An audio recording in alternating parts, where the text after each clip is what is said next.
Hola gente hermosa, gente bonita, qué gustazo saludarlos. Hoy miércoles 21 de mayo, feliz ombligo de semana. Estamos en nuestra serie Consuelo de Dios. Hoy es el día 26 y este devocional se titula Cuando Dios calla, cuando Dios calla. Hay veces que sentimos que Dios no responde a nuestras oraciones, a veces parece que Dios no está actuando, a veces nos sentimos como en un túnel y no vemos la luz al final. Hay veces que estamos en momentos así en la vida y sin embargo, es entonces cuando ejercemos la fe, porque dice la palabra de Dios que la fe es precisamente la certeza de lo que se espera, la convicción de lo que no se ve. Es justo en esos momentos donde no oímos la voz de Dios, donde no sentimos la presencia de Dios, donde no vemos que Dios esté actuando, es entonces donde tenemos fe precisamente. Porque ¿qué crees, mi amado hermano? Dios siempre habla, aunque no lo escuchemos. Dios siempre actúa, aunque no lo veamos, y Dios siempre está, aunque no lo sintamos. Eso es fe. Hay momentos en los que vemos la mano de Dios, sentimos la presencia de Dios, escuchamos la voz de Dios y entonces estamos bien contentos. Pero ¿qué crees? Dios no depende de nuestros sentimientos o de nuestras percepciones. Porque eso de sentir, oír y ver es más un asunto nuestro. El problema es uno. A lo mejor hay algo que nos impide ver, a lo mejor hay algo que nos impide sentir o lo que sea, pero Dios no depende de nuestros sentimientos o de nuestras percepciones. Dios es real, lo sientas o no. Dios es real, lo percibas o no. Dios siempre está actuando, Dios siempre está hablando, Dios siempre está obrando. A veces, Dios actúa un poco detrás del telón. A veces Dios susurra al oído y no lo escuchamos. A veces Dios actúa de maneras, como dice el dicho, misteriosas y no lo vemos. Pero siempre está actuando, siempre está presente. Y sobre todo, no siempre actúa como nosotros creemos que debe actuar. Porque Dios no responde a nuestros caprichos o a nuestras opiniones. Hay veces que Dios actúa y no lo vemos porque tenemos una idea diferente de cómo debería Dios actuar. Es que Dios debería hacer esto, es que Dios me debería rescatar de este lugar, me debería dar este empleo, me debería resolver esta situación. Y si no se resuelve y si no obtenemos lo que estamos pidiendo, pensamos que Dios no está actuando. Pero el problema no es Dios, el problema es uno. Queremos que Dios haga lo que a nosotros se nos ocurre que es lo mejor. Pero Dios es mucho más grande que nosotros, mucho más sabio de lo que nosotros podemos ser. Así es que, no, nuestros caminos no siempre son sus caminos, dice la palabra de Dios. Sus pensamientos son mucho más altos que nuestros pensamientos. Por eso a veces no lo vemos, porque no vemos lo que creemos que debe hacer Dios. Pero Dios siempre está actuando, Dios siempre está hablando, Dios siempre está presente.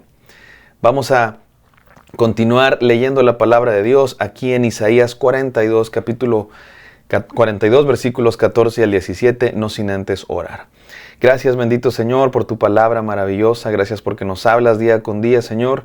Gracias porque estás actuando, estás presente y estás hablando, aunque no te veamos, aunque no te sintamos, aunque no te oigamos, Señor. Gracias te damos por tu maravillosa gracia que actúa siempre en nosotros, aunque no lo merecemos, Dios mío. Gracias por tu fidelidad, aunque nosotros somos infieles. Gracias por tu amor, aun cuando nosotros te fallamos, Dios mío. Permítenos valorar tu presencia, tu gracia, tu amor y creer en ti, Señor, en todo momento, aun cuando callas. En el nombre santo de Cristo Jesús. Amén. Amén, queridos. Vamos a Isaías 42, versículos del 14 al 17. Dice así la palabra de Dios.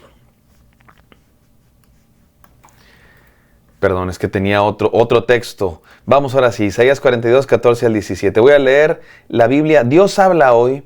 No es cierto, traducción en lenguaje actual. Dice así. Dios dijo: yo estuve callado durante mucho tiempo, he guardado silencio y no he dicho nada, pero ahora voy a gritar, voy a gemir como mujer a punto de tener un hijo. Mira qué interesante la comparación que hace Dios con una mamá en el parto. Dice Dios, he estado callado durante algún tiempo, he guardado silencio y no he dicho nada. Pero ahora voy a gritar, dice Dios. Voy a gemir como una mujer a punto de tener un hijo. Me parece hermosas todas estas metáforas. ¿Qué significa esto de que Dios estuvo callado, ha guardado silencio? Creo que tiene que ver con el tiempo que Dios permitió que su pueblo estuviera en el exilio. Dios permitió eso como parte de la disciplina al pueblo de Dios por haber desobedecido a Dios, por haberse alejado de Dios, por haber roto el pacto, por no haber escuchado la voz de Dios. ¿Recuerdan que por eso el pueblo de Dios fue al exilio? Porque Dios mandaba profetas y les decía, arrepiéntanse. Y el pueblo de Dios, muchos de ellos, los reyes incluso, se apartaban de Dios, adoraron otros dioses, se burlaron de Dios y finalmente fueron conquistados. Dios permitió. Hay veces que un padre deja a sus hijos experimentar las consecuencias de sus errores, porque hay cosas que no aprendemos más que, como dijo Kalimba, cuando estamos tocando fondo. Hay veces que hay cosas que no conocemos, que no aprendemos, hasta que nos topamos con pared. Así somos los seres humanos. Y Dios permitió que su pueblo fuera al exilio y ahí les enseñó muchas lecciones. Y dice, esta comparación me parece muy interesante y creo que hay una gran enseñanza en esta comparación que Dios hace con una mujer que está dando a luz. Dice Dios, ahora voy a hablar. Estuve en silencio 70 años, pero ahora voy a hablar. Y voy a gritar como una mujer que está dando a luz a un hijo. Y me encanta esta comparación porque creo que es una analogía, una metáfora que nos habla precisamente de lo que pasó con el pueblo de Dios en el exilio.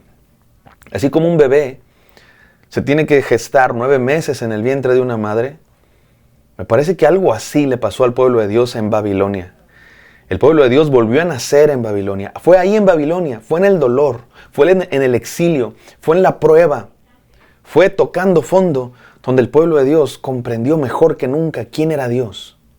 Hay cosas que no sabemos de Dios hasta que experimentamos dolor. No sabríamos que Dios es nuestro sanador si no pasamos por la enfermedad. No sabríamos que Dios es nuestro protector si no pasamos por el peligro. No sabríamos que Dios es nuestro perdonador si no pasamos por las consecuencias de nuestro pecado. No sabríamos que Dios está lleno de gracia si no nos alejamos de Él y pasamos por el valle de sombra de muerte. No sabríamos que Dios nos ama. Es ahí en el exilio donde conocemos mejor a Dios. Y el pueblo de Dios fue ahí en el exilio donde conoció mejor a Dios. De hecho, se sabe por la historia que fue ahí en el exilio donde se terminó de formar el Antiguo Testamento. El pueblo de Dios se quedó sin templo, se quedó sin sacrificio, se quedó sin la ciudad de Jerusalén. Y entonces, ¿cómo continúa el pueblo de Dios? Bueno, se concentraron en las Escrituras y comenzaron a conocer a Dios a través de las historias de Abraham, de Moisés, de Noé, del rey David.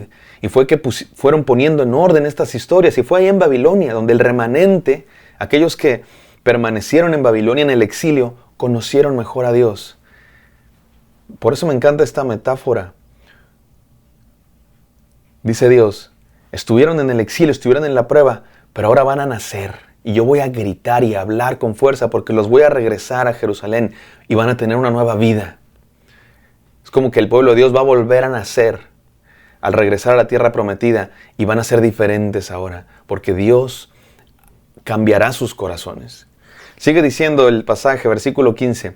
Voy a acabar con montañas y cerros, voy a secar todas sus plantas, voy a convertir sus ríos en lugares desiertos y a dejar sin agua las lagunas. Qué interesante. Hace algunos versículos Dios nos estaba hablando de que Él convierte los desiertos en manantial. O sea, trae vida, trae agua a lo que está árido y seco. Pero ahora nos dice al revés. Que donde hay plantas va a secar todo, y donde hay ríos va a traer desierto, y va a dejar sin agua las lagunas. ¿Qué significa eso? Que Dios es un Dios de gracia, pero también de justicia. Y es lo que hizo con su pueblo. Por eso fueron al exilio. Porque era disciplina de Dios. Dios estaba haciendo juicio sobre su propio pueblo. Porque habían desobedecido. Como un padre disciplina a sus hijos. Pero ahora Dios los va a regresar a la tierra prometida, Dios va a convertir esos desiertos en manantial y ahora Dios va a juzgar a las otras naciones que también han sido pecadoras, porque Dios es un Dios de amor y gracia, pero también un Dios de justicia y juicio.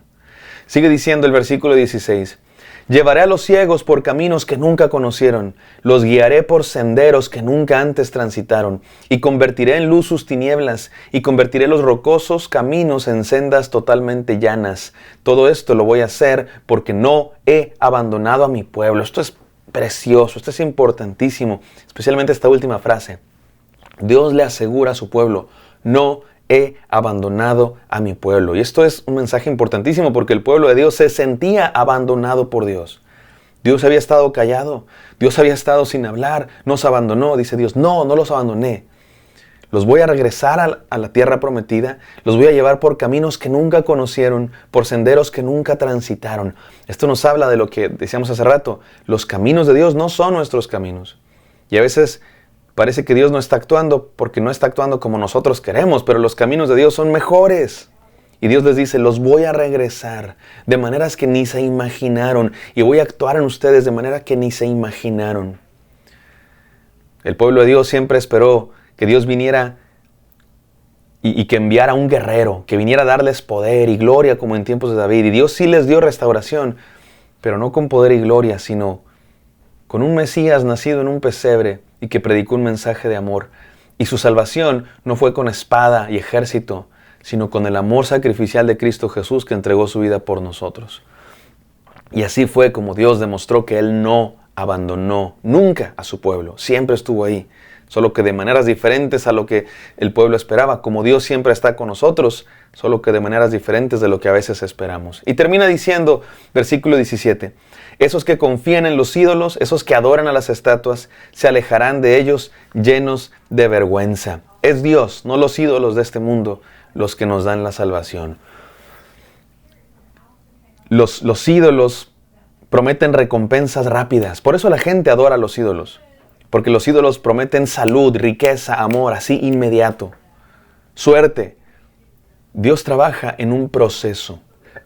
Dios trabaja a fuego lento. Y Dios a veces nos deja pasar por la prueba. Los ídolos no. Los ídolos están para sacarnos de la enfermedad, para sacarnos de apuros. Dios no es un ídolo. Dios es un Padre que no nos quiere sacar del apuro así infraganti. Lo que Dios quiere hacer es ayudarnos a pasar por la prueba, pasar por el valle de sombra de muerte con fe, para que ese horno nos salgamos de ese horno transformados, como un delicioso pastelito, ¿no? Horneado. Para que pasemos por el fuego y seamos purificados. No para sacarnos del fuego, sino para pasar por el fuego y ser purificados. No para sacarnos del hoyo así sin más, sino para que al tocar fondo comprendamos quién es Dios y nazcamos al salir de ahí a una vida nueva. 4 desafíos tengo para ustedes. Número 1, ten paciencia, mi amado hermano. Dale tiempo a Dios para actuar. A veces Dios parece que calla, a veces Dios trabaja a fuego lento y nosotros queremos las cosas rápidas. Ten paciencia. A veces Dios te permite pasar por la prueba para enseñarte cosas maravillosas y para sacarte de la prueba renovado, con vida nueva, mucho mejor de lo que eras antes. Número 2, ten humildad. Deja que Dios corrija tu error. A veces estamos en la prueba por nuestro propio error. Nos equivocamos, pues claro que vamos a estar ahí en problemas. Son consecuencias de nuestros propios errores. Deja que Dios te corrija, mi amado hermano. Confía en el proceso, confía en la corrección de Dios. Número 3, ten confianza. Dios siempre está ahí. Descansa en la restauración de Dios. Él vencerá a tus enemigos. Y así como te juzga a ti Dios, también juzgará a tus enemigos y te dará la victoria. Y eso es seguro. Ten confianza en Él. Y número 4, ten fe en Dios. Ten fidelidad a Dios. Despójate del amor a los ídolos que prometen recompensas gratuitas inmediatas. Dios no te promete recompensas gratuitas inmediatas. Dios te promete acompañarte en el proceso para que salgas de ahí siendo una mejor persona. Salgas renovado, transformado. Ten paciencia, ten humildad, ten confianza, ten fe, aun cuando Dios calla. Gracias, Padre Santo, porque tú siempre estás actuando. A veces en silencio, a veces no te vemos, a veces no te oímos, a veces no te sentimos. Pero tú sigues hablando, tú sigues actuando, tú sigues estando, Señor, presente. Permítenos confiar en ti con paciencia, con humildad, con confianza. En el santo nombre de Cristo Jesús. Amén. Amén, queridos. Espero que esto haya sido de bendición. Me encantaría encontrarlos el día de mañana. Bendiciones.